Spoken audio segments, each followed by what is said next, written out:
등교 첫날에 부모들이 저지르는 실수는 어떤 것들이 있으며 어떻게 피해야 할까? 마냥 악일 줄 알았던 우리 아이가 무럭무럭 자라 어느덧 교육 과정으로의 첫 발을 내딛는 날이 올 것이다. 이때 부모가 어떻게 하느냐에 따라 아이가 학교 생활을 시작하는 데 도움이 되거나 오히려 방해가 될 수 있다. 3에서 5년간 옆에 붙어 돌보던 아이가 이제는 내 품에서 벗어나 학교 선생님의 손에 맡겨져야만 하는 것이 처음에는 어렵게 느껴지기도 한다. 아이의 등교 첫날의 부모는 긴장이 되거나 감정이 북받칠 수 있다. 첫 이별은 부모와 아이 모두에게 힘든 일이다. 하지만 부모라면 어엿한 성인으로서 자녀를 이끌어줄 의무가 있다. 문제는 때때로 감정에 치우친 나머지 아이가 학교 생활에 적응하는 것이 더 힘들어지게 만드는 실수를 저지르는 부모가 있다는 것이다.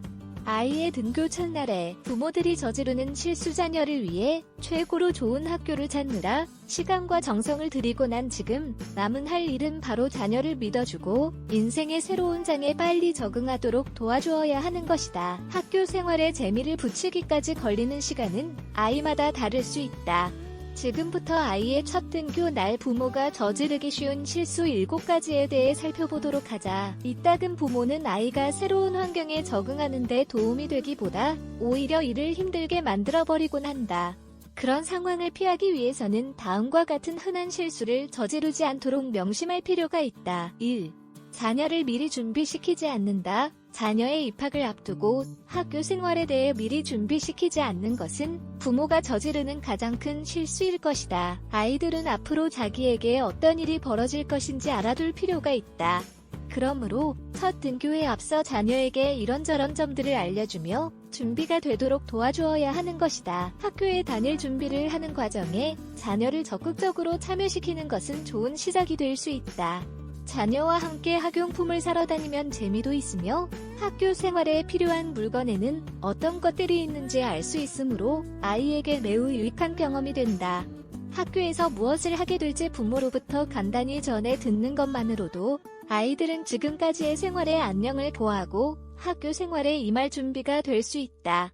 이처럼 첫 등교를 앞두고 자녀를 미리 준비시키는 것은 자녀가 등교 거부 증상이 생기는 일이 없도록 하기 위해서도 매우 중요한 과정이다. 2. 아이의 첫 등교 날 자녀에게 눈물을 보인다. 가만히 생각해보자. 사랑스러운 우리 아이가 낯선 사람들로 가득한 낯선 환경에서 울거나 속상해하거나 또는 두려움에 떠는 것은 부모로서 안타깝기 그지없는 일이다. 어떤 부모든 가슴 아파 눈물이 솟구치게 되는 것은 인정한다. 하지만 부모는 자녀의 거울로서 자녀가 감정을 다루는 방법을 배우는 가장 큰 본보기라는 점을 명심해야 한다. 통제에 실패하는 것은 부모로서 저지를 수 있는 최악의 실수 중 하나이다. 그렇지 않아도 아이는 이미 낯선 환경에서 긴장하고 있는데 눈물이 글썽글썽한 부모의 얼굴을 보게 되면 상태는 더욱 심각해진다. 결과적으로 아이가 학교 생활에 적응하는데 더 힘들어지게 되는 것이다. 울음이 나오는 것을 도저히 어떻게 할 수 없다면 부디 참았다가 학교 밖에서 울도록 한다. 첫 이별로 인해 느끼는 감정은 너무도 강렬해서 며칠간 지속될 수 있다. 하지만 시간이 지날수록 아이는 긴장이 풀리면서 훨씬 여유로워지는 모습을 보일 것이다. 3. 자녀가 울음을 터뜨리면 되돌아간다. 이 실수 또한 부모들이 정말 많이 저지른다. 자녀에게 일단 작별을 고하고 나면 자녀가 울음을 터뜨리거나 부모를 큰 소리로 불러도 되돌아가지 말라. 아이의 첫 등교 날 부모가 저지르는 가장 안 좋은 실수 중 하나이다. 학교 직원들은 오는 아이를 달래도록 전문적인 교육을 받은 사람들이다. 어차피 대다수 아이들은 부모가 떠나고 몇 분이 지나면 울음을 그친다. 새로운 친구들과 교류하기 시작하면서 각자 정도의 차이는 있지만 결국에는 모두 적응을 하게 되어 있다. 간혹 아이가 계속해서 울음을 그치지 못함에 따라 학교가 끝나기도 전에 부모가 와서 데려가도록 직원이 연락하는 상황도 있다. 하지만 이것은 꽤 드문 경우이다. 우는 아이를 달래는 것은 전문가인 학교 선생들에게 맡기고 나 자신뿐만 아니라 아이를 위해서도 제발 돌아가지 말자. 4. 아이가 학교에 있는 동안 계속 확인하려고 한다. 첫 등교 후 아이가 잘하고 있는지 확인하기 위해 학교 안을 어슬렁거리는 부모들이 있는데 정말로 큰 실수임을 강조하고 싶다. 겨우 울음을 그친 아이가 다시 부모의 얼굴을 보게 되면 부모와 같이 집에 가고 싶어질 수 있기 때문이다.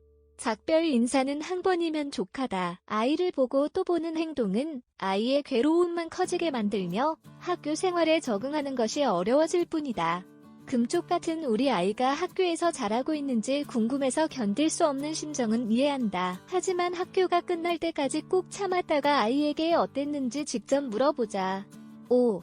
인사 없이 헤어진다. 아이의 등교 첫날에 작별 인사를 하는 것은 대단히 중요하다. 부모가 떠날 것을 알리면 아이는 얼굴에 슬픔이 가득해지며 가지 말라고 떼쓰거나 엉엉 울기 시작할 것이다.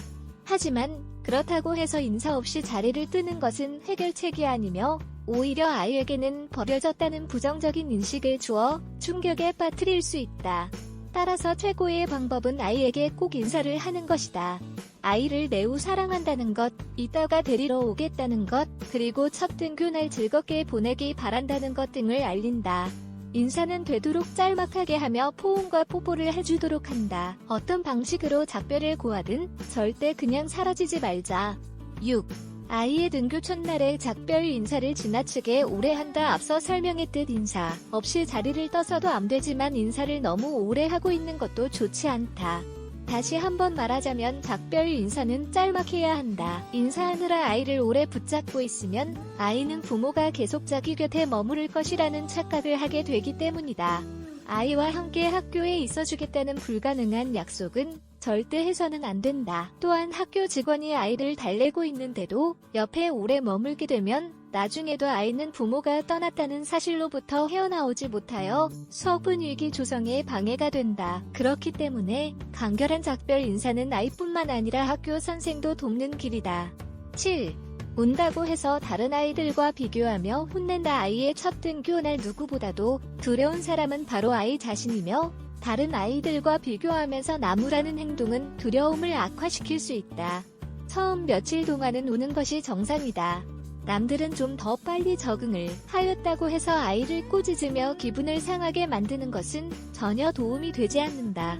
마찬가지로 입학 후 처음 며칠은 괜찮다가 5일째 되는 날부터 울음이 터지는 아이들도 많이 있다. 그러므로 인내심을 가지고 걱정하지 말며 아이에게 압박을 가하지 않도록 한다.